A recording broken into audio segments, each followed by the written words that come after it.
पूछो।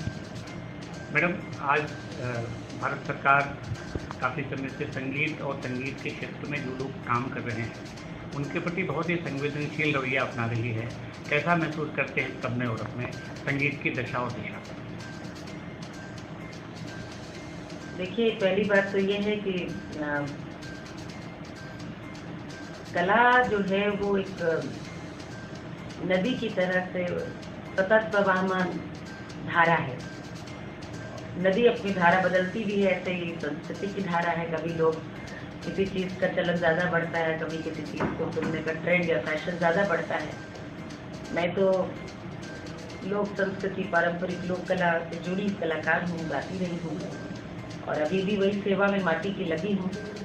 मैंने ये बदलाव अवश्य देखा है कि लोक कलाकार और लोक संस्कृति के प्रति लोगों में, आम जनमानस में, युवाओं में और सरकार की ओर से भी कहीं ना कहीं इसके प्रति एक प्रोत्साहन वाली रवैया आया है। वो एक देखना बहुत उत्साह है।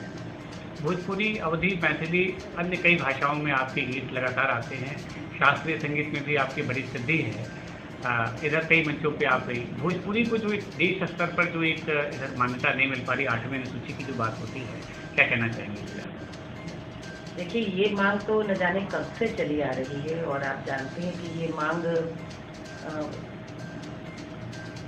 हर एक भोजपुरी भाषी की है, हर भोजपुरी भाषी के हृदय की मांग है। और ये इस मांग में तो मैं भी शामिल हुई हूँ, क्योंकि आज विश्व भर में भोजपुरी बोली जाने वाली, सुनी जाने वाली इतनी लोकप्रिय बोली है, ऐसी भाषा है जिसका अपना एक समृद्ध साहित्य है।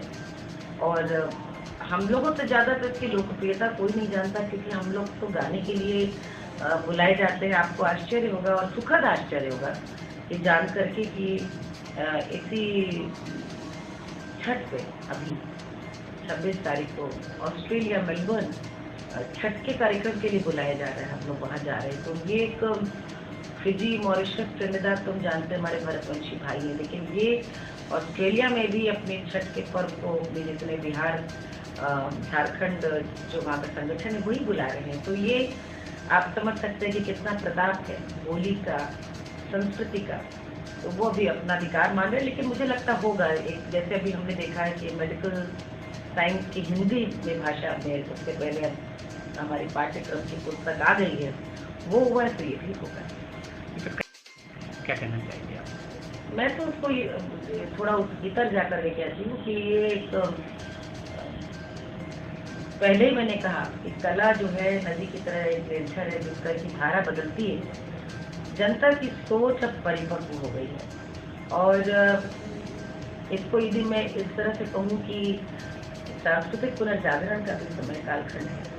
यहाँ पर अब विकल्प दूसरी भाषाओं में क्या बन रहे हैं, ये पहले हम अंग्रेजी के देखते थे, हॉलीवुड से कंपेयर होता था, इसीलिए मुंबई फिल्म इंडस्ट्री का नाम ही बॉलीवुड कर दिया गया। अभी कोविड और कोविड के पहले जो आंचलिक सिनेमा में हमने OTT प्लेटफॉर्म पे जो एक आम दर्शक को दक्षिण भारत की मलयालम, कन्नड़ की, तेलुगु फिल्म की जो विश्व स्तरीय स्तर की पिक्चरें देखने को मिल रही हैं, तो वहाँ पर पहली बार उनका, मैं सोचती हूँ, ड्यू मिल रहा है उनको। उस प्रकार के कथानक लोग देख रहे हैं कि भाई तो वर्ल्ड क्लास सिनेमा हम ही अनजान थे, हम ही तो बांटने में लगे थे साउथ इंडस्ट्री या नॉर्थ इंडस्ट्री, जबकि एक भारत श्रेष्ठ भारत की हम बात करते हैं। मुझे लगता है वो सोच बदल रही है। जब लोग अच्छी पटकथाओं को किसी देख रहे हैं तो जो उन्हें तरहीन लग रही है उसको रिजेक्ट कर रहे हैं। कश्मीर फाइल्स एक ऐसे इतिहास कालखंड की पिक्चर है जो हम लोगों ने देखा है इसको होते हुए। ये जरूर दुर्भाग्य है कि कभी कभी हम जो अप्रिय इतिहास होता है अपना, उस पर चर्चा नहीं करते। ये हमारे यहाँ सिर्फ ऐसा नहीं कि नेताओं ने किया या इतिहास ने किया, घर में भी हम लोगों को अपने बड़े बुजुर्गों से यही एक परवरिश मिली थी कि जो अप्रिय है तो भाई मिट्टी डालो, मत बात करो, रहने दो, दुख होगा, बात मत करो, मत छेड़ो। उसी संस्कार में कहीं ना कहीं हम बात नहीं करते कि किस तरह से वास्तव में कश्मीर में कुछ तो ऐसा 90 के दशक में घटित हुआ ही था जो ठीक नहीं था।